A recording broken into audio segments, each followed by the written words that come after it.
à ce sommet théologique qu'on appelle Romains 8. Je vous ai remis cette citation de John Stott qui dit que si l'Épître aux Romains est le sommet de la théologie paulinienne, le chapitre 8 en est le joyau. Ce qui veut bien dire ce que ça veut dire, c'est que, en fait, le chapitre 8 est dense, tant au niveau doctrinal qu'au niveau implication pratique et au niveau point culminant de tout ce qui a été développé avant jusqu'au chapitre 7 pour arriver à ce point final théologique qui servira de base pour l'aspect pratique des chapitres qui vont suivre. Et donc, si ce chapitre sert de base pour les chapitres qui vont suivre, ça sous-entend, et on le verra, ça sera un point de doctrine, est-ce que ce sommet est atteignable, juste envisageable, ou est-ce que, au contraire, c'est quelque chose qui est dans une perspective lointaine, complètement inatteignable? Et la façon dont on va répondre à cette question a bien sûr un impact sur les chapitres suivants qui sont quand même très concrets par rapport au chapitre 1 à 7. Alors, je vais reprendre, pour commencer, un peu ce que Olivier Luc-Bull avait donné en conclusion de Romains 7, qui parlait d'une progression, Romains 6, 7, 8, qui nous amène à penser que Romains 7 décrit une personne régénérée, mais pas encore sous la loi, dans sa compréhension et sa pratique. Et donc, Romains 6 parlait d'une vérité objective, nous sommes morts au péché. Romains 7, d'une expérience subjective, je n'arrive pas à vivre cette vérité par la foi. Et Romains 8, si on devrait mettre un titre à la suite de cela, ce serait la vie par l'esprit, puissance réelle. Et en effet, Romains 8, Jésus est central, l'esprit est mentionné plus de 20 fois, alors que Jésus n'est mentionné qu'à la fin de Romains 7, et l'esprit aucune fois dans Romains 7. C'est ce que... Alors bien sûr, c'est pas sur le bon PDF, excusez-moi. C'est donc Romains 7 à 8, un basculement, qu'on pourrait dire le basculement de la loi à l'esprit. Dans Romains 7, la volonté humaine était forte, élevée, importante, mais constat d'impuissance, constat d'échec, l'expérience de l'échec, je fais ce que je ne veux pas de Paul, une confession de j'y arrive pas, quoi. Je veux faire le bien, j'y arrive pas, je suis en échec. Et donc, même si la volonté humaine est élevée, la puissance qui en découle pour accomplir cette volonté est quasiment nulle. D'accord ? Et il y a un basculement avec l'arrivée de Romains 8 que Paul annonce, qui donc me délivrera de ce corps mortel, gloire à Jésus. Cette délivrance nous conduit à une autre chose, c'est ce sommet. Romains 7, c'était plutôt un creux, un constat d'échec, difficile. Romains 8, un sommet, une volonté qui n'est plus humaine, mais une volonté alignée avec la volonté de Dieu, voire la volonté de Dieu en action, et une puissance qui est complète, totale, qui est la puissance objective de la vie, et Jésus devient central. La notion de l'esprit est mentionnée plus de 20 fois, comme Olivier l'avait signalé. Donc, nous avons là un peu une charnière où Romains 7 préparait Romains 8, et donc on va, si vous le permettez, aller plus en avant dans Romains 8, avec une étude un peu, je dirais, verset par verset. Mais avant, pour avoir un plan de Romains 8, on pourrait dire qu'il y a 4 parties importantes. Les 11 premiers versets qui nous parlent de la vie dans l'esprit et de la position du chrétien justifié, il n'y a plus de condamnation. Les versets 12 à 17 qui nous parlent de cette filiation, nous sommes adoptés par Dieu, il y a quelque chose de relationnel qui se crée et du témoignage de l'esprit dans nos cœurs. dans notre âme, dans notre conscience. Et Romains 18 à 30 parle de la souffrance présente, l'espérance et le projet de Dieu. Et enfin, les versets 31 à 39, l'hymne final à l'amour indéfectible de Dieu. Cet amour où, si vous l'avez lu, rien ne peut nous séparer. On reviendra dessus sur ce que cela peut signifier et comment cela peut aussi être compris. Et ce que je vous propose, c'est de prendre donc ces versets, les uns à la suite des autres, et simplement en dégager les points doctrinaux abordés, verset par verset, quelque part. On aura le temps de le faire, je me suis chronométré pour. Et de voir ce que cela peut impliquer aussi pour nous. Donc, première partie, ce que j'ai nommé « Aucune condamnation est loi de l'esprit » de Romains 8, versets 1 à 11. Donc, ça commence ainsi. Il n'y a maintenant aucune condamnation pour ceux qui sont en Jésus-Christ.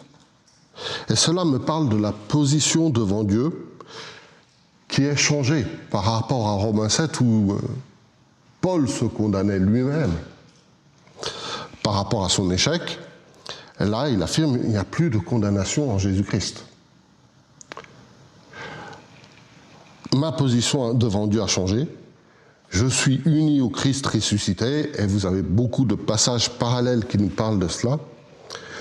Et en fait, de nombreux commentateurs soulignent qu'aucune condamnation inclut à la fois la culpabilité juridique, c'est-à-dire devant la loi, que ce soit la loi juive en particulier, la loi de Dieu, la Torah, mais aussi aucune condamnation par rapport à la domination du péché, au fait que nous soyons tombés dans le péché et que nous ayons été soumis au péché. Et là, ça parle plutôt de la loi morale. Vous vous souvenez, dans les débuts de Romains, on parlait bien d'une loi à la Torah pour ceux qui ont eu la révélation, et de cette loi morale dans la conscience du cœur de chacun, qui vient aussi condamner ou approuver les actions qui sont faites. Et donc là, Paul, par rapport à ces deux lois, faisait ce constat d'échec en disant c'est insuffisant pour être sauvé. Et il vient souligner donc cette absence de culpabilité par rapport à ces deux types de lois, juridiques, et par rapport aussi à la domination du péché. Cette domination qui conduit à la mort spirituelle et physique. La loi de l'esprit de vie en Christ est comprise par une tradition protestante réformée comme le nouvel ordre de l'esprit. Et c'est une véritable libération du péché et de la mort en contraste avec la loi mosaïque qui était impuissante à produire la justice, ce qui a été vu dans les chapitres précédents. Dans ce passage, la Bible annotée de Neuchâtel insiste qu'en Jésus-Christ, notre garant en présence de la justice divine, par notre union avec lui, nous sommes délivrés graduellement de toutes ces funestes conséquences du péché. Et là, on voit poindre un peu des controverses théologiques. Est-ce que la libération est graduelle ou est-ce qu'elle est instantanée? On y répondra un peu plus tard. Du côté dialectique de la prédication, Tillich, donc un réformateur, sur Romains 8, 1 à 16, dit que c'est la proclamation de la fin de la culpabilité ultime de l'être humain devant Dieu. L'angoisse de condamnation se trouve dépassée par le fait que nous sommes acceptés de Dieu. Donc, comme une réponse à cette angoisse existentielle de Paul, qui pourra me délivrer? Romains 8 vient comme déculpabiliser, enlever cette angoisse en disant mais maintenant il y a une parole d'acceptation. Dieu nous accepte à partir de ce premier verset de Romains 8. Martin Luther, sur Romains 8.1, disait « Il n'y a donc maintenant aucune condamnation pour ceux qui sont en Jésus-Christ. Voilà le cœur et la substance de toute l'Écriture. » cœur et substance de toute l'Écriture. Luther y voit le pivot de la réforme opposant la grâce et la loi. Et c'est en lisant en particulier Romains 8 et en particulier ces versets-là que Luther va tout à coup ouvrir les yeux sur la dimension de la grâce de Dieu.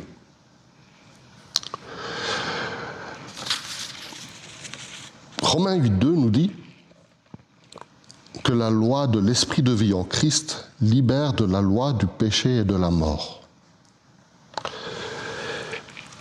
Il y a une nouvelle puissance de vie qui agit dans celui qui a accepté la loi de l'esprit de vie. Si Romains 8.1 me parle de ma justification, de l'absence de condamnation, on va un petit peu plus loin avec Romains 8.2 qui me parle de cette liberté en Christ comme une nouvelle loi qui n'est pas une loi statique mais une loi dynamique.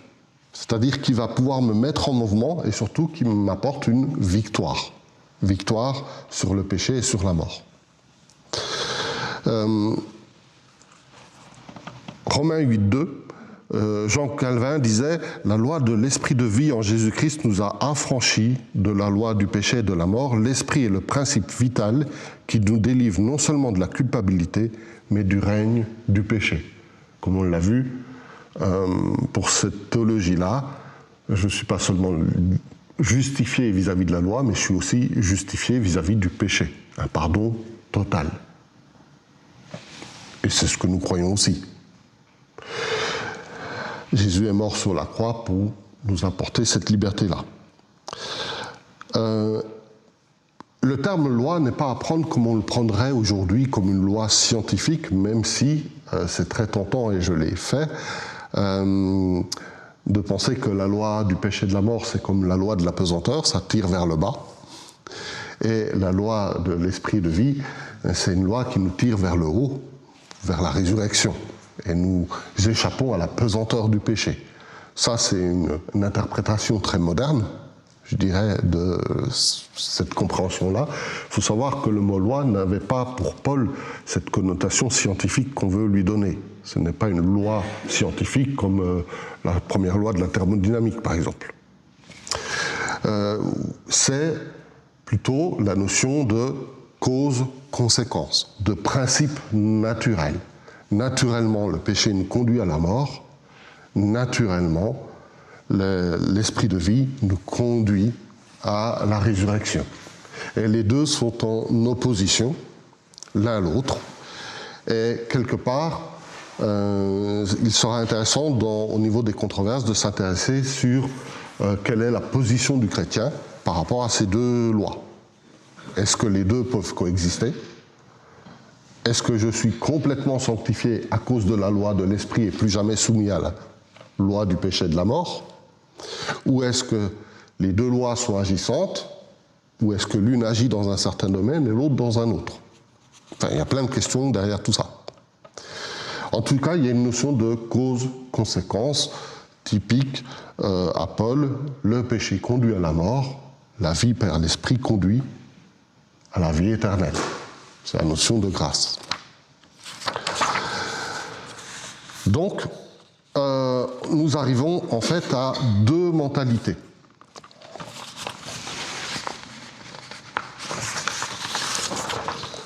Alors,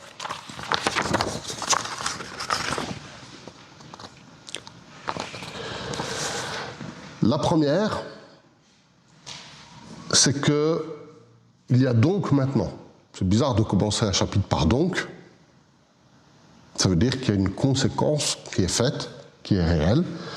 Ce donc, ara, c'est une connaissance logique de la justification. Et on a parlé de cette double libération, libérée de la culpabilité et de la puissance du péché. Si bien que désormais, dans ma vie, verset 2, il y a une nouvelle loi qui agit, qui n'est plus que la loi du péché et qui me conduit à la mort, mais la loi de l'esprit qui me conduit à la vie.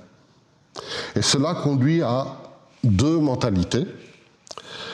Soit je suis conduit par la chair, sarx, en grec, qui est ici à comprendre, non pas dans le sens chair, cellule du corps, mais dans le sens orientation hostile à Dieu, incapacité de se soumettre à Dieu, qui conduit effectivement à la mort, par opposition à l'esprit, pneuma, qui est en fait avoir ma mentalité habitée par Christ, mes pensées réformées, transformées, mon être transformé, vivant par l'Esprit de Dieu. Romains 8,11 va insister là-dessus, si celui qui a ressuscité Jésus d'entre les morts habite en vous, il vivifiera aussi vos corps mortels. Donc, on est dans cette position-là, entre, je dirais, deux lois, deux systèmes agissants, et en tant que chrétiens, qu'est-ce que nous sommes appelés à vivre ? Le verset 3 est déjà un élément de réponse. Le verset 3 va me parler de ce que Dieu accomplit. Il dit ce que la loi ne pouvait pas.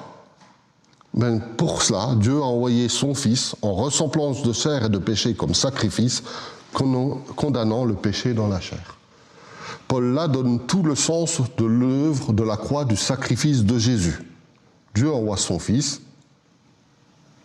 pour sacrifice, pour le péché, afin que son incarnation, son sacrifice ait un rôle expiatoire pour nous, c'est-à-dire qui ôte le péché. Le péché est condamné non plus par rapport à nous-mêmes, mais condamné en Christ. Cela souligne le fait que la loi a été insuffisante, mais que Jésus vient accomplir toute la loi. Ce pourquoi la loi était initialement donnée, c'est Jésus qui vient l'accomplir. Cela, c'était Romains 8,3. Et le but de tout cela, c'est effectivement l'accomplissement de la justice, la vie selon l'esprit et une certaine sanctification. Romains 8,4, afin que la justice de la loi soit accomplie en ceux qui marchent selon l'esprit et non selon la chair. D'où la question qui peut venir, comment est-ce que je marche ? Selon quel principe ? Selon quelle loi ?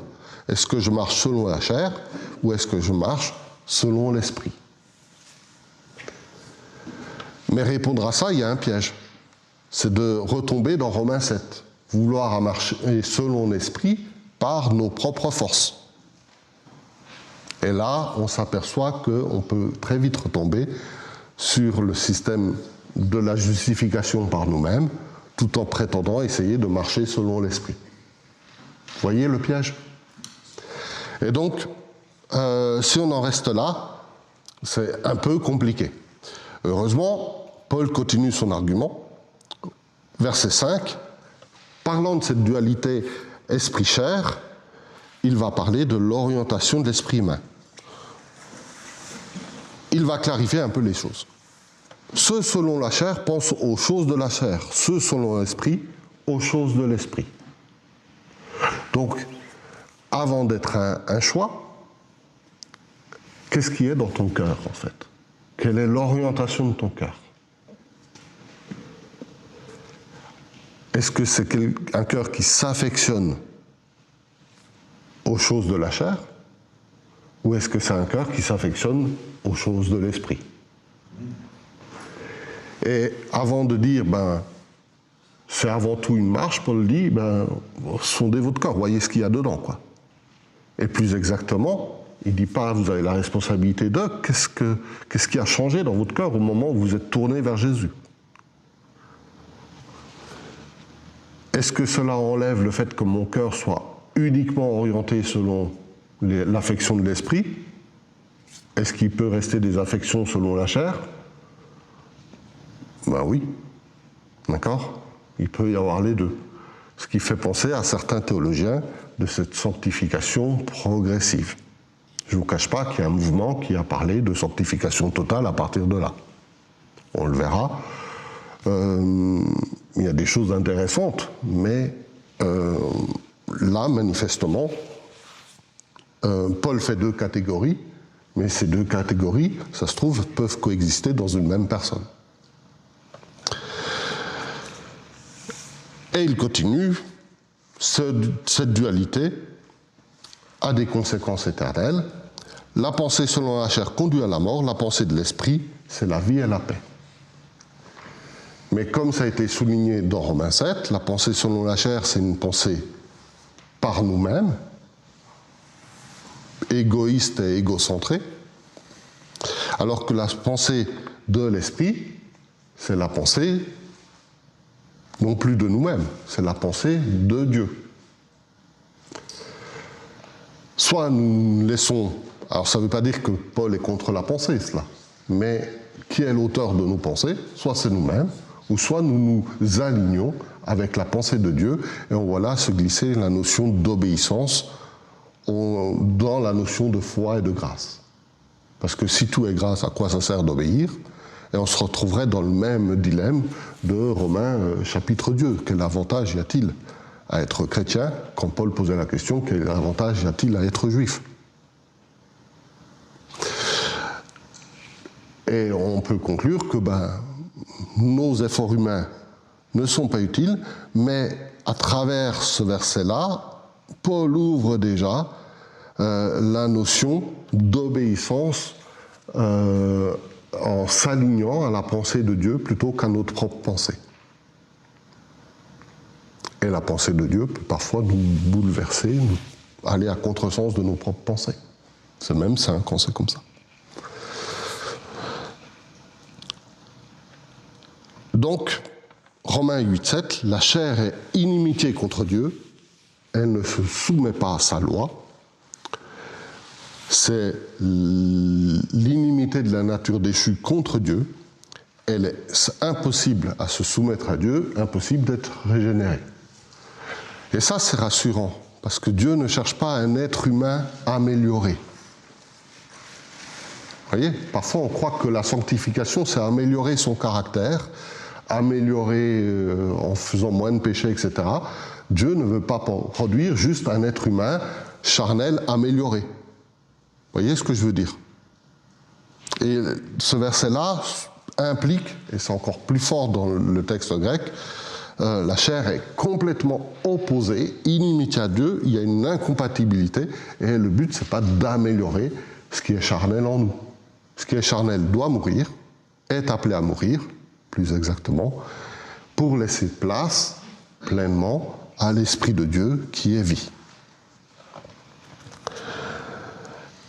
Paul insiste, ceux dans la chair ne peuvent plaire à Dieu, c'est au verset 8, renforçant ce qu'on vient de dire. Et Paul va parler un peu de celui qui n'est pas dans la chair suite à cela. Verset 9, vous n'êtes pas dans la chair, mais dans l'esprit, si l'esprit de Christ habite en vous. Il y a une notion de demeure, ce qui est différent de l'Ancien Testament où l'Esprit de Dieu visitait. Là, l'Esprit de Dieu fait sa demeure en nous. Et dans l'Ancien Testament, c'était souvent une visite, je dirais, externe. Là, c'est une demeure intérieure. Donc, vous n'êtes pas dans la chair, mais dans l'esprit. Si, alors le grec dit si ou puisque, c'est toujours compliqué avec le si traduit en français. On ne sait jamais s'il faut traduire par si ou par puisque. Ça fait une grande différence. Je ne me prononce pas dessus parce que, en fait, c'est compliqué à traduire. Vous n'êtes pas dans la chair, mais dans l'esprit, puisque l'Esprit de Christ habite en vous. Le fait d'être dans l'esprit est une conséquence de que l'Esprit de Dieu est en moi, et je n'ai pas à me poser la question est-ce qu'il est là ou pas. C'est un puisqu'il y aurait une assurance. Vous n'êtes pas dans la chair, mais dans l'esprit, si l'Esprit de Christ habite en vous. Et là, il y a un questionnement. Est-ce que l'Esprit de Christ habite réellement en moi? Toujours est-il que l'appartenance à Christ se traduit par une habitation de l'Esprit Saint dans notre être intérieur. Que vous traduisez par si ou par puisque. Au moins là-dessus, on peut être d'accord. Et au verset 10, Paul va donner la conséquence. Si le corps est mort à cause du péché, l'esprit vit par la justice.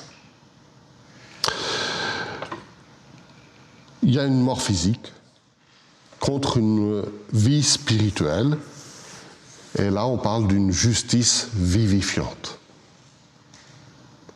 Et ce qui fait un peu la théologie de Paul, c'est-à-dire que l'être naturel, Adam, c'est une âme vivante, le chrétien, c'est un esprit vivifiant. Et il y a une grande différence. Si je suis une âme vivante, au mieux je peux me reproduire. J'apporte la vie, mais à ma descendance, simplement. Si je suis un esprit vivifiant, tout comme l'esprit a ressuscité Christ, c'est un esprit qui est capable d'apporter la vie là où il y a la mort. Je ne suis pas juste vivant au milieu des morts en tant que chrétien, je suis un instrument entre les mains de Dieu qui apporte la vie par l'Esprit de Dieu et qui est capable donc d'apporter la vie là où la mort régnait. Et c'est une grande différence entre âme vivante et esprit vivifiant. On continue avec le verset 11 justement. L'Esprit qui ressuscita Jésus vivifiera vos corps mortels. Ce qu'on vient de dire, si c'est l'Esprit qui vivifie, l'Esprit apporte la vie là où il y avait la mort, et en premier lieu, dans ma propre vie. Là où je n'étais qu'une âme vivante, donc mortelle, et séparée de Dieu à cause du péché, je deviens, dans ce grand chapitre de Romains 8, quelqu'un habité par l'Esprit de Christ, un esprit vivifiant, qui a été lui-même vivifié par Dieu. Ça ne me parle pas seulement de ma résurrection future, ça en parle aussi, ce pouvoir vivifiant de l'esprit. C'est pas seulement un gage de mon avenir, je suis sauvé, je serai vivant avec Dieu, etc. Mais c'est aussi déjà pour cette terre-là, comment est-ce que je peux témoigner de Christ, amener la vie autour de moi, transformer mes relations, transformer ma famille, etc., par cet esprit vivifiant. Il peut y avoir plein de questions qui se posent à travers cela. Voilà pour la première partie. Je vous ai dit, c'est riche, on peut aller bien plus loin. Là, j'ai l'impression de faire que de racler le truc, de survoler. Romains 8, 12 à 17 me parle d'un événement hyper important, c'est être justifié, c'est bien, mais justifié pourquoi ? Justifié parce que Dieu désire une relation avec moi, avec nous, avec son peuple. C'est ce qu'on appelle la filiation adoptive par le témoignage de l'Esprit. C'est Romains 8, 12 à 17. Donc, cette section va parler de cette nouvelle condition d'esprit vivifiant qui nous invite donc à ne plus vivre selon la chair, mais comme enfants co-héritiers avec Christ, enfants de Dieu. Et il y a deux axes qui sont importants dans tous les commentaires que j'ai lus. J'ai relevé deux axes. Le premier, c'est une dimension éthique. Je ne suis plus débiteur envers ma chair. C'est-à-dire, ce n'est pas envers elle que je dois quelque chose.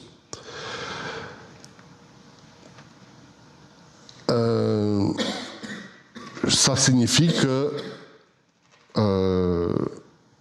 c'est pas juste une déclaration abstraite, je marche par l'esprit, mais il y a quelque chose de réel qui se passe dans mon être, où je peux faire une démarcation entre ce que je vivais avant quand j'étais débiteur de la chair, et où je vois poindre comme une nouvelle volonté, un nouveau désir, celui de plaire à Dieu, et ça manifeste l'existence concrète du Saint-Esprit dans mon âme.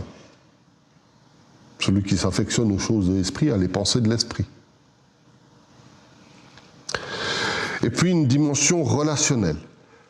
Ce fameux verset, l'esprit rend témoignage à mon esprit que je suis enfant de Dieu, et l'esprit me permet de crier Papa, Abba. Donc ça, c'est Romains 8 qui va me parler de cette intimité avec le Père. Avant, j'étais dans l'esclavage et dans la peur. avec la venue de Jésus, je suis dans l'adoption et dans l'intimité avec Dieu. Et Charles Spurgeon va dire, cette intimité filiale est la marque du vrai croyant, plus douce que tout autre privilège. Et j'aime beaucoup donner ce signe-là comme sceau. Est-ce que tu es chrétien ou pas? Est-ce que tu es enfant de Dieu ou pas? Est-ce que, en fait, quand je dis enfant de Dieu, est-ce que Dieu est ton papa? Est-ce que tu le vis comme cela? C'est un témoignage intérieur. L'esprit rend témoignage à mon esprit que je suis enfant de Dieu.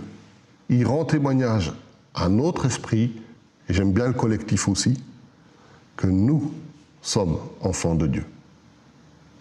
J'aime bien le collectif parce que si j'accepte d'être enfant de Dieu, j'accepte que mon frère en soit un aussi. C'est important. Des fois, ces petits nous dans la Bible. Et donc, c'est les versets 12 à 17. Verset 12,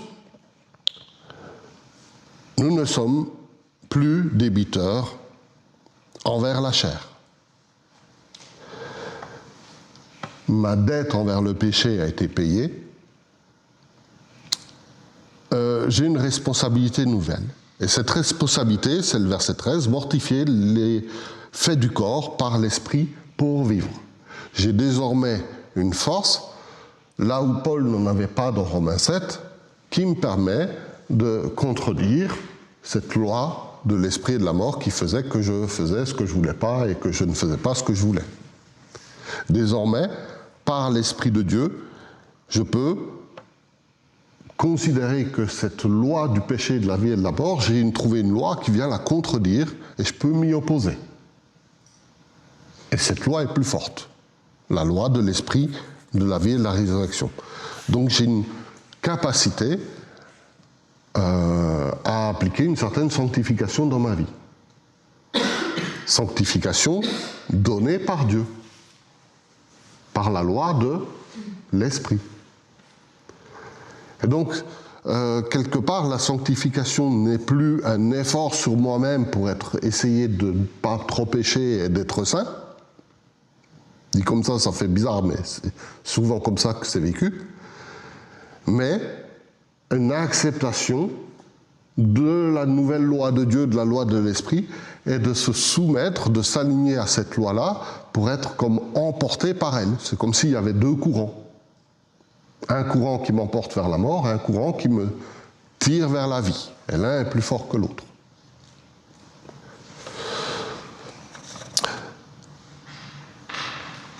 Romains 8, 14, ceux conduits par l'Esprit de Dieu sont fils de Dieu.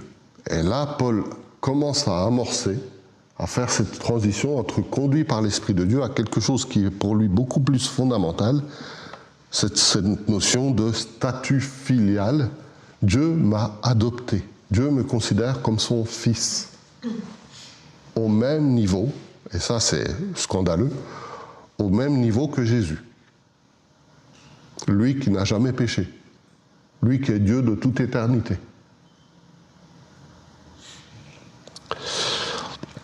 Si bien que, verset 15, j'ai reçu un esprit d'adoption par lequel je vais crier « Papa ». Et papa, c'est quand même affectueux. Hein. D'accord ? C'est pas le père devant qui je me courbe et que je crains parce que c'est ce qui va donner une punition ou pas. C'est pas cette notion-là du père que Paul donne. C'est vraiment la notion d'un père aimant, affectueux, dans lequel je m'approche avec la confiance d'un enfant, d'un bébé, qui ne craint pas ce que le père va faire parce qu'il connaît l'amour de père pour lui. Je ne suis plus dans la peur ni dans l'esclavage. Dieu est mon père et ça me crée une intimité. C'est un mot très intime quand même, papa. Et cela nous situe tout de suite, il n'y a pas de justice sans intimité quelque part. Ou la justice, ce n'est qu'un moyen pour pouvoir vivre pleinement l'intimité avec Dieu. D'ailleurs, vous le savez très bien, quand vous avez quelque chose dans vos vies, en tout cas moi j'ai l'impression de le savoir, qui ne va pas très bien avec Dieu, quelque part, l'intimité avec lui s'en trouve un peu entachée. Mais parce que nous avons mauvaise conscience. Mais Dieu, lui, reste notre Père qui nous aime et qui continue de nous aimer et qui continue d'être là et de vouloir nous enterrer de ses bras et prendre soin de nous. Et verset 16, l'Esprit témoigne à notre esprit que nous sommes enfants de Dieu. Ce témoignage intérieur de l'Esprit, nous sommes enfants de Dieu. Et il n'y a pas de quoi s'en glorifier, parce que juste avant Romains 8, on a éprouvé Romains 1 à 7. Et on sait que ça ne vient pas de nous, que ça ne vient pas de notre propre obéissance, que ça vient vraiment de la grâce de Dieu.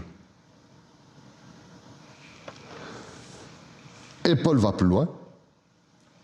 Non seulement vous êtes enfants, verset 17, mais vous êtes en plus héritiers, co-héritiers du Christ, si nous souffrons avec lui.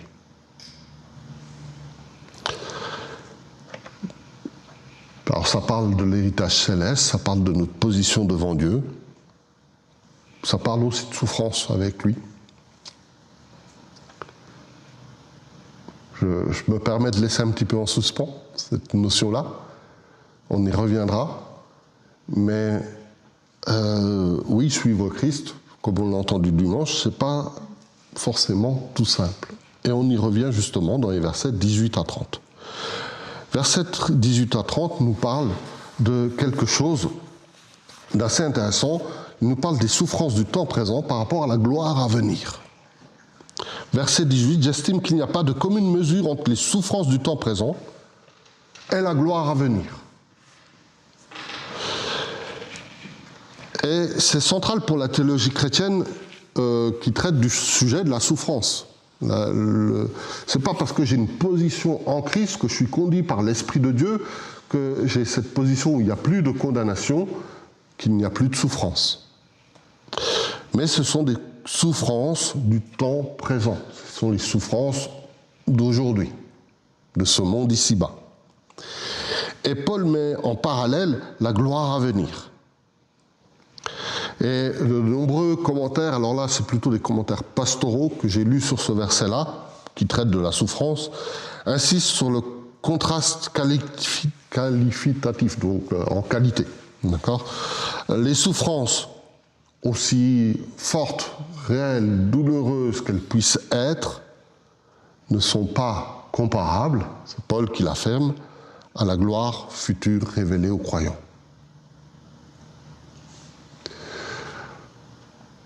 On reviendra sur la notion de souffrance un petit peu plus tard. Il y a une étude de l'Église réformée sur la croix et la souffrance, une étude par rapport à la fin des temps, souligne que les souffrances du temps présent prendront fin lors de la révélation des fils de Dieu, c'est-à-dire l'adoption pleinement manifestée par la résurrection du corps au retour du Christ.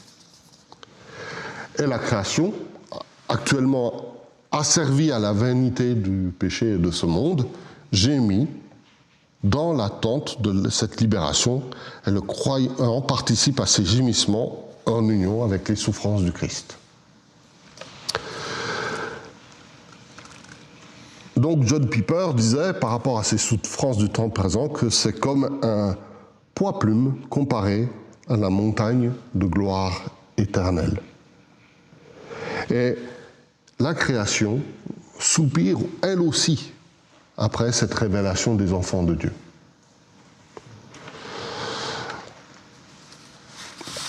Donc, cela c'est le verset 18 et 19. Ça nous annonce qu'il y aura un jour une révélation des enfants de Dieu. Et que la création est soumise à la vanité. Non pas volontairement, mais il y a une espérance au milieu de cette, je dirais, malédiction-là, que la création est déchue, quoi.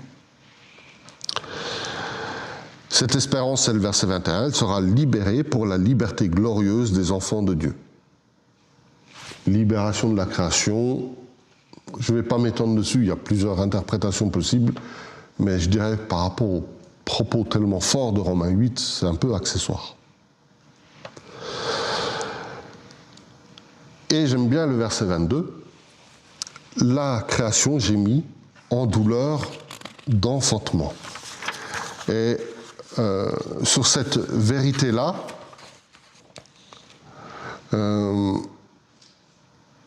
Dietrich Bonhoeffer disait « La création gémit, et nous avec elle. Et chaque fois que nous sommes en souffrance, nous gémissons. Mais ce gémissement est celui de l'enfantement. Il annonce la résurrection et non la défaite. Ce n'est pas le gémissement d'un mourant, c'est le gémissement d'une nouvelle naissance. » Dietrich Bonhoeffer. Connaissant ce qu'il a traversé comme siècle, comme temps, je trouve cette réflexion très intéressante de dire, mais au final, ce que nous souffrons dans ce monde, c'est parce que nous avons d'une part en vision un monde glorieux et que, effectivement, ce monde, par rapport à ce monde glorieux, est en complet décalage, et nous sommes en souffrance dans cette attente de ce monde glorieux, mais en même temps, ce que nous souffrons participe aux souffrances d'une femme en train d'accoucher, quelque part. Et Dietrich Bonhoeffer met ça en relation avec ce passage de la femme qui accouche dans l'Apocalypse. Les souffrances de l'enfantement. Et puis il va plus loin, il va dire, même Jésus, même Marie a dû souffrir comme pour la venue de Jésus, quoi. D'accord ? Et puis il va plus loin, une épée te transpercera le cœur. La souffrance de l'enfantement, c'était pas seulement à l'accouchement, mais c'était surtout à la croix pour l'enfantement d'une nouvelle humanité. Ça va assez loin. Alors, nous sommes au verset 24, du fait que nous attendons cette nouvelle réalité, sauvés en espérance. L'espérance, c'est ce que nous ne voyons pas, mais que nous savons être. Et Romains 8 introduit très fortement ce thème de l'espérance, comme je dirais presque aucun autre chapitre de la Bible ne l'introduit. C'est bien que de nombreux théologiens ont dit je retrouve en Romains 8 comme un refuge, comme un renouvellement de mon espérance, et régulièrement je me replonge dans Romains 8, donc dedans il y a Wesley, il y a Stott, il y a Bonhoeffer aussi qui l'a dit, je viens de le citer, mais Calvin cite aussi un peu la même chose, Tillich beaucoup, John Piper, Jonathan Edwards, Tozer et Martin Lloyd-Jones, tous ceux-là ont dit à peu près la même phrase, Romains 8 est le renouvellement de ma foi et la source de mon espérance. C'est quand même assez fort, quoi. Ils se sont copiés les uns sur les autres. Non, c'est que Romains 8, c'est réellement cela. C'est un chapitre qui va poser une espérance pour l'éternité. Et donc, Romains 8, 24, nous sommes sauvés en espérance. C'est cette foi en l'invisible. D'accord ? Ce qui n'est pas encore accompli. Et ce qui est intéressant avec Romains, c'est que oui, c'est notre position, je ne suis plus condamné, j'ai la vie de l'esprit en moi, et en même temps, il y a cette espérance encore plus grande d'être dans une intimité pleine et entière avec Dieu, alors que je vis déjà cette intimité par l'Esprit de Dieu qui vit en moi. Et je peux déjà appeler Dieu papa, mais à un moment donné, il y aura encore plus que simplement pouvoir l'appeler papa et pouvoir se réfugier à travers la prière dans ses bras. Il y a l'éternité avec Dieu, où là, plus rien ne fera obstacle entre moi et sa présence. Et c'est cette espérance-là qui anime Paul. Et donc, cette espérance, c'est l'attente patiente de l'invisible, persévérance dans l'espérance, c'est la patience chrétienne, malgré les épreuves, malgré ce monde en décalage. Et les versets 26 et 27 vont introduire l'esprit qui intercède par des soupirs inexprimables. Alors, les soupirs inexprimables, vous avez compris, ça fait couler beaucoup d'encre. Est-ce qu'il s'agit de parler en langue ou d'autre chose? Ou bien est-ce que ça peut être simplement les deux en même temps? L'Esprit, en tout cas, nous aide dans notre faiblesse. Il intercède par des soupirs inexprimables lorsque nous ne savons plus quoi demander ni comment demander. Et ça peut arriver souvent. Je croyais que j'avais fait une image là-dessus. Ouais. Parfois, dans notre faiblesse, le monde est brouillé, on ne sait plus où aller, on ne sait plus qu'est-ce qui est sain de demander, tout cela. Et quelque part, on pourrait vite prier selon notre propre chair, selon nos propres désirs, selon nos propres envies. Et Dieu n'est pas contre le fait qu'on exprime nos envies devant lui. Hein. Mais à un moment donné, lorsque nous sommes comme bloqués dans la prière, c'est comme si l'Esprit de Dieu qui habite en nous vient prendre le relais par des soupirs inexprimables. Alors, pour ma part, si c'est inexprimable, je ne pense pas que ce soit le parler en langue, parce que le parler en langue est déjà l'expression de quelque chose. C'est plutôt un état intérieur. Et dans notre limite de notre langage, alors là j'ai rajouté humain pour quand même laisser la porte ouverte à d'autres choses, face à la détresse, c'est Dieu lui-même qui vient intercéder. Quelque part, notre volonté va s'aligner avec celle de Dieu. Notre cœur s'aligne avec le cœur de Dieu. Et ça rejoint la première image que je vous avais montrée, où j'avais mentionné la volonté de Dieu par rapport à Romains 7, qui était la volonté humaine, qui était sans puissance, mais la volonté de Dieu dans nos vies, et nos vies peuvent s'aligner dessus, et qui introduisait cette notion d'obéissance. Et quelque part, l'obéissance commence lorsque j'accepte que Dieu fasse certaines choses, non pas à ma place, mais parce que c'est les choses qui lui appartiennent. Neil Anderson disait, le problème avec les chrétiens, c'est qu'ils veulent accomplir et faire ce qui appartient à Dieu, et ils ne veulent pas faire ce qui leur appartient. Et il faudrait inverser le truc. J'ai des choses à faire, et c'est à moi de les faire, et je n'ai pas demandé à Dieu de les faire. Et il y a des choses que je veux faire, mais elles appartiennent à Dieu, et c'est important de laisser Dieu les faire. Paul Tillich dit, là où le langage humain atteint sa limite, l'esprit porte la prière au cœur de la détresse. Je ne suis pas seul dans mes détresses, et même lorsque je n'ai plus la force ou les mots ou les moyens de prier, et que je suis complètement dans le brouillard et que je ne sais plus quoi demander, Dieu est à mes côtés et lui-même prend le relais. C'est ce statut de fils. L'Esprit nous aide dans notre faiblesse. Pourquoi ? Parce que Dieu connaît la pensée de l'Esprit puisque c'est lui-même. Et il va intercéder selon sa volonté. Et je trouve que c'est quelque part le point culminant de la prière. C'est quand nous avons arrêté de prier nos propres sujets de prière et que Dieu, à travers son esprit, prie en nous ses sujets à lui et nous confie ses sujets à lui. Et c'est là où notre volonté s'aligne avec la volonté de Dieu. Et je crois que ce travail intérieur de l'Esprit de Dieu, de nous faire affectionner aux choses de Dieu et de transformer nos cœurs pour que nos cœurs ressemblent de plus en plus à celui de Dieu et que nos cœurs battent à l'unisson avec le sien. Et c'est pas pour rien que c'est suite à cela que le verset 28 va venir, ce verset qui a fait couler beaucoup d'encre, toute chose concourt au bien de ceux qui aiment Dieu. Alors certains le voient comme une perspective de providence souveraine, et on va lier ce verset à ce qu'on appelle la chaîne d'or, on y reviendra tout à l'heure, c'est-à-dire préconnu de Dieu, prédestiné, appelé, justifié, glorifié. Ils utilisent ce verset pour affirmer l'efficacité infaillible du dessein de Dieu envers les élus. Et puis il y a une autre perspective. plus pastorale, comme assurance que même les circonstances négatives n'échappent pas à la main de Dieu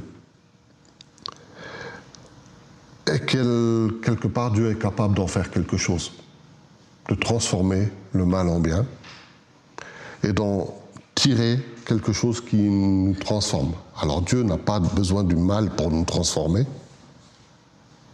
mais même quand nous traversons des choses difficiles, Dieu continue son œuvre dans nos cœurs.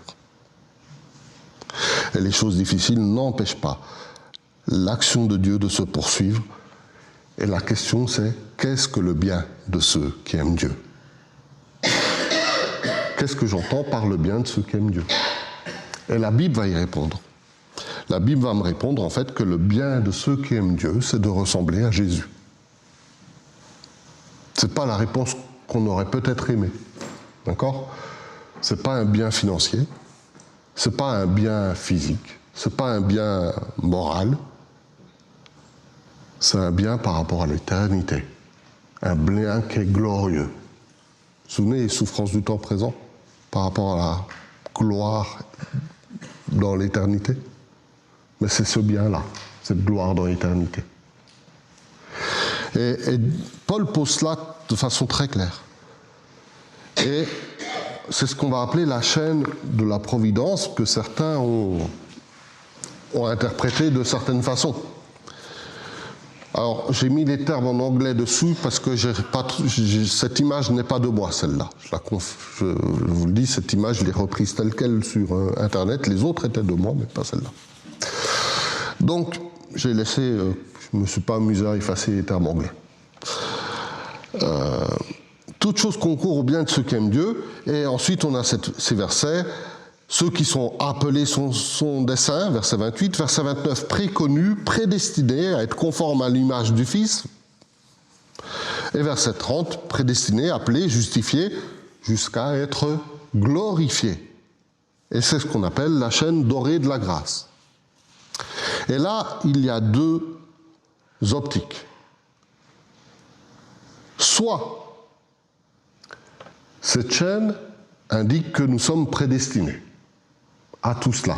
Parce qu'il faut bien noter que quand il est dit à être glorifié, nous on le met au futur, mais en grec, le verbe est au passé. Alors, le passé grec, plus exactement, c'est une mauvaise traduction de notre grammaire, de notre conjugaison à nous. Le passé grec, littéralement, c'est un aoriste. On utilise plutôt le mot aoriste plutôt que passé.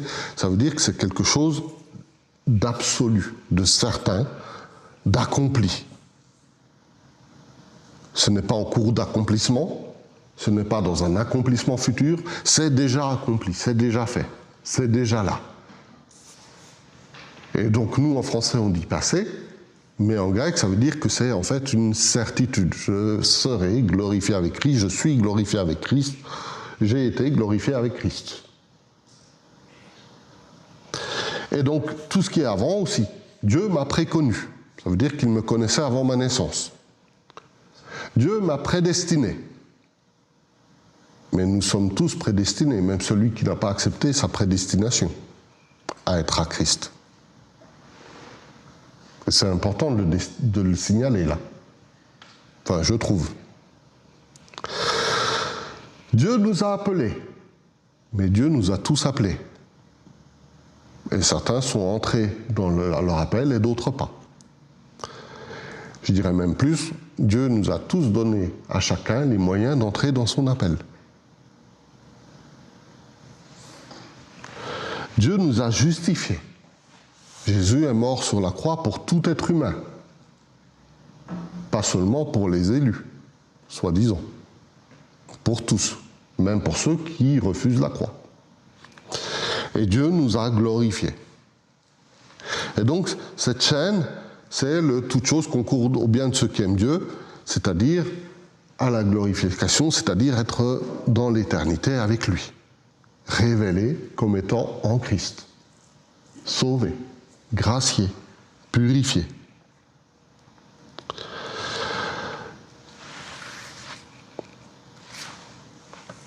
Donc, on arrive gentiment sur la fin. toute chose concourt au bien de ceux qui sont appelés avec Dieu. Dieu poursuit son projet. Verset 31, « Si Dieu est pour nous, qui sera contre nous ?» Et là, vous répondez, « Qui peut être contre nous si Dieu est pour nous ?» Personne. Personne ne peut être contre nous. Alors, je me suis perdu dans mes feuilles, désolé.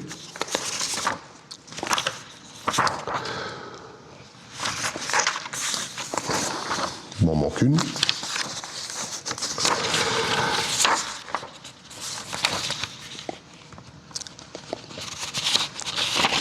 Qui accusera les élus de Dieu? Qui les condamnera? Qui nous séparera de l'amour de Christ? J'ai l'assurance que ni ange, ni principauté, ni hauteur, ni profondeur, ni vie, ni mort, rien ne peut me séparer de l'amour de Dieu.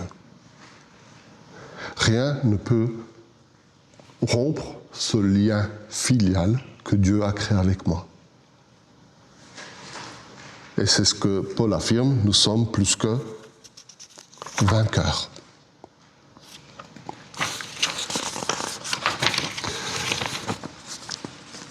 Verset 32, il est dit, Dieu a livré son Fils, il nous donnera toutes choses avec lui. Verset 33, Dieu justifie. Si Dieu justifie, qui accusera les élus de Dieu? Je reviens tout de suite sur l'aspect moral pour aller plus vite. Si Dieu te justifie, qui es-tu pour ne pas te pardonner? Qui es-tu pour t'estimer encore coupable? C'est une question intéressante. À quoi est-ce que je vois que quelqu'un a accepté le pardon de Dieu si la personne continue de s'en vouloir? Ni tribulation, ni détresse, ni souffrance. On revient sur cette notion de souffrance. Rien ne sépare de l'amour du Christ. Cet amour de Dieu est un amour inconditionnel. Et ce n'est pas parce que je peux de temps en temps être de nouveau soumis à des effets de ma chair, à des pensées charnelles, que je suis séparé de l'amour de Dieu. Dieu continue de m'aimer au-delà de mes pensées charnelles. Et c'est parce que cet amour de Dieu est agissant dans ma vie qu'à un moment donné, je vais avoir la force, par l'Esprit de Dieu, de mettre fin à ces pensées charnelles. C'est l'amour qui balaie tout. Le péché crée une rupture entre moi et Dieu. L'amour de Dieu est venu combler ce fossé qu'il y avait entre moi et Dieu. Et cet amour s'est manifesté par Jésus sur la croix. Rien ne peut enlever l'œuvre de la croix. Rien ne peut la déloger. Ce fossé a été comblé une fois pour toutes. Rien ne peut le recreuser. Si ce n'est le fait de ne pas vouloir de Dieu et de ne pas vouloir l'intimité avec lui. Mais désormais, à n'importe quel moment, à cause de cet amour que rien ne peut enlever, j'ai la liberté de me retourner dans l'intimité du Père. Et dans cette intimité, Dieu va continuer de me laver, de me sanctifier, de m'accueillir dans ses bras, de me restaurer, de me relever. Et c'est sa grâce. Et Paul va justement rebondir sur cette notion de tribulation qu'il vit et connaîtra si bien, malheureusement. En disant, à cause de toi, nous sommes mis à mort tout le jour. Il reprend le psaume 42, verset 44, 22, qui parlait bien sûr des souffrances de Christ. Et tout de suite après, il ajoute, nous sommes plus que vainqueurs par celui qui nous a aimés. Plus que vainqueur, parce que je suis dans cet amour de Dieu. Rien ne peut m'en séparer. Une séparation impossible. Alors, je passe sur une diapo pour arriver à une synthèse. J'en passe même deux.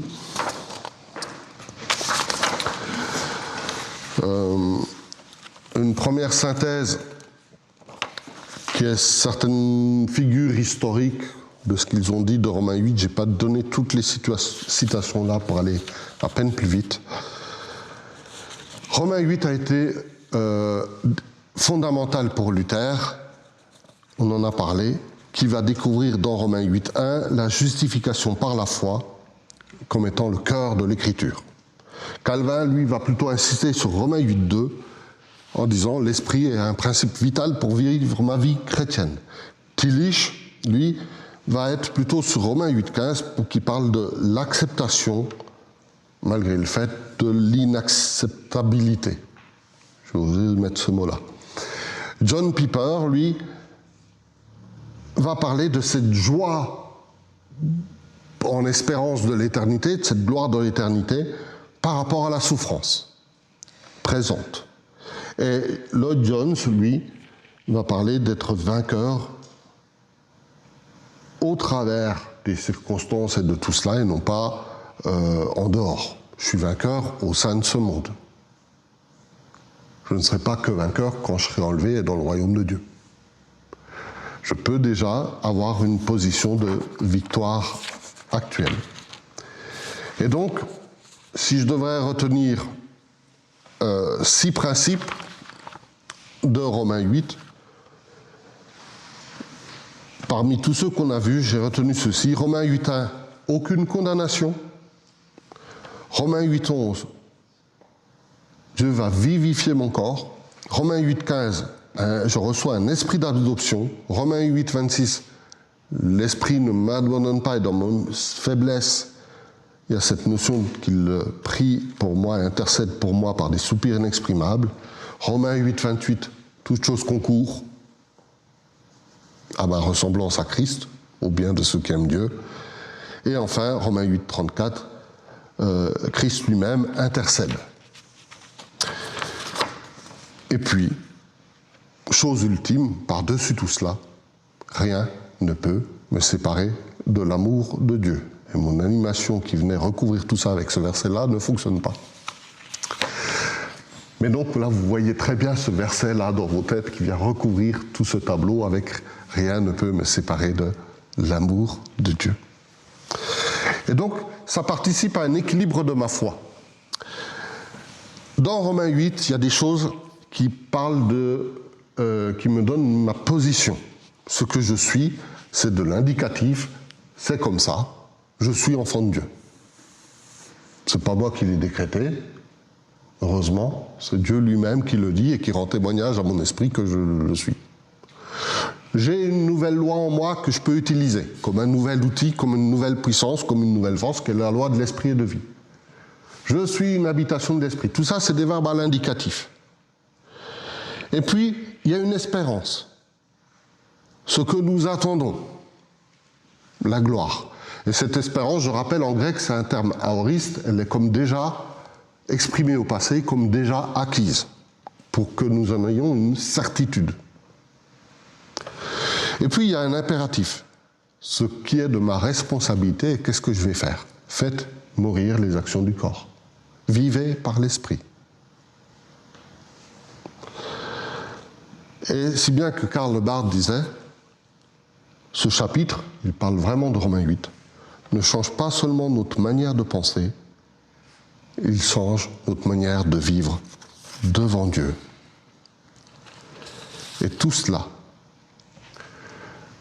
introduit les chapitres suivants, comment nous allons vivre devant Dieu, en communauté, par rapport à cette position-là de Romains 8. L'assurance de la foi, ce n'est pas simplement un sentiment subjectif. Romains 8 me dit que c'est un fait objectif, garanti par l'amour de Dieu. Rien, ni nos échecs, ni nos souffrances, ni la mort elle-même, ne peuvent briser l'union que nous avons avec Dieu. quelque chose d'extraordinaire. Alors, théologiquement, et je termine là-dessus, il y a deux écoles. Une école qui dit on ne peut pas perdre notre salut puisque rien ne peut briser notre relation avec Dieu. Et c'est une autre école qui va dire mais en fait, quand Paul dit rien, tous les éléments qu'il cite sont des éléments extérieurs à nous-mêmes. Mais à l'intérieur de nous, qu'est-ce qui se passe? Et effectivement, on pourrait dire notre position intérieure en tant que chrétien, que Dieu a permise en nous donnant l'esprit de vie, en transformant nos cœurs, en faisant que nos cœurs s'affectionnent à Jésus. Cette position intérieure, quelque part, c'est là où entre une notion d'obéissance. Est-ce que je m'aligne avec ce que Dieu est en train de faire dans ma vie? Ou est-ce qu'à un moment donné, je choisis de ne plus écouter ce que Dieu est en train de faire dans ma vie et de m'en séparer? Ça ne change rien au fait que Dieu m'aime. Même si je m'éloigne de lui, Dieu continuera de m'aimer. Mais cela peut effectivement avoir une conséquence sur mon salut, puisque me séparant de Dieu, à un moment donné, peut-être que, malheureusement, certaines personnes pourraient se séparer de Jésus, renier Jésus. Mais je continue de croire à la grâce de Dieu, même pour ces personnes-là. Parce que l'espérance que Dieu met dans nos cœurs est tellement forte. Et ne croyons pas que parce que quelqu'un prend un chemin de travers, qu'il est irrécupérable. Continuons de prier pour lui. Jacques va dire, si quelqu'un ramène son frère, ça veut dire que c'est possible de ramener quelqu'un. Ça veut dire que Dieu n'en a jamais fini avec nous. Que son amour, chaque jour, est agissant dans nos vies. Et la question que j'ai envie de poser suite à ce sommet de Romains 8, où on a vu plein de sujets théologiques, c'est simplement, ok Seigneur, j'ai envie de vivre ces points de Romains 8 davantage, chaque jour, et d'en avoir davantage conscience chaque jour de ma vie. Davantage conscience de ta justification, de l'action de l'Esprit dans ma vie, de cette garantie que tu me donnes, de cette intimité que tu désires vivre avec moi, du fait que tu m'as adopté, du fait que tu me laisseras jamais seul, mais que tu vas même intercéder et soupirer quand je suis dépassé, avoir conscience que toute chose concourt à ton projet et que ton projet, c'est un projet glorieux. Je vous laisse réfléchir là-dessus pour la suite et pour bien aborder ensemble Romains 9, qui est donc un basculement dans les conséquences pratiques de tout cela. Comment maintenant nous allons vivre ce que nous avons vu dans Romains 8. Bien, merci de votre attention et de votre présence, et désolé pour les 22 minutes de supplément.